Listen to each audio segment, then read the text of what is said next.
Loops in DataStage are like coffee, you need just the right amount. Too little and your data isn't processed correctly. Too much and your process spirals into an infinite loop.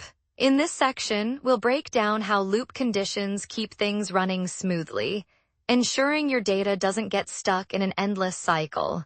Hi everyone, I am Catherine Scott, and for over 12 years, I have helped businesses like yours harness the power of ERP systems to unlock their full potential.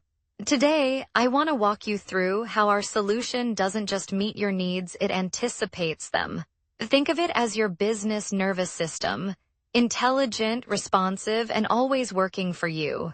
Let's dive into the technical magic behind it because when you understand how it works, you'll see exactly why it's a game changer. Think of the transformer stage as a chef. It takes raw ingredients data and cooks them into something meaningful.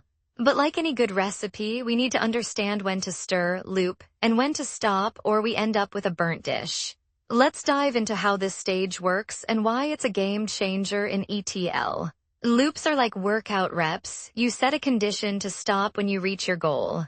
But imagine a treadmill that never stops. That's an infinite loop, and trust me, your data doesn't need that kind of cardio. Let's explore how loop conditions help us define when to start, when to continue, and when to gracefully exit.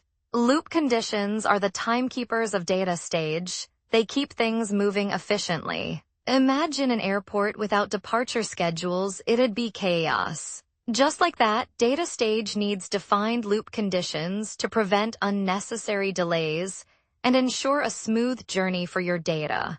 Let's see why they are indispensable. Delimited data is everywhere, CSV files, logs, and even API responses.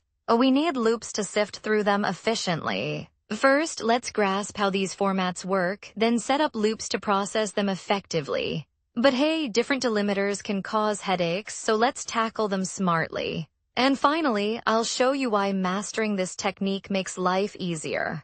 Ever tried finding a needle in a haystack?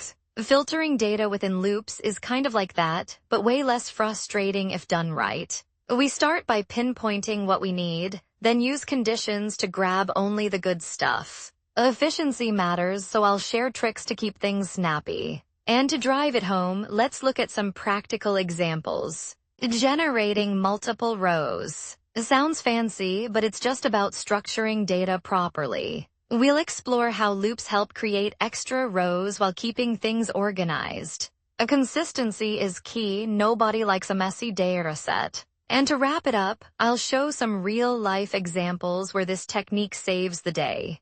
Loops are powerful, but a misstep and boom, infinite loops. Nobody wants that. I'll guide you on writing clean conditions to keep loops efficient. Finding the right balance between control and flexibility is essential, and debugging helps ensure smooth execution.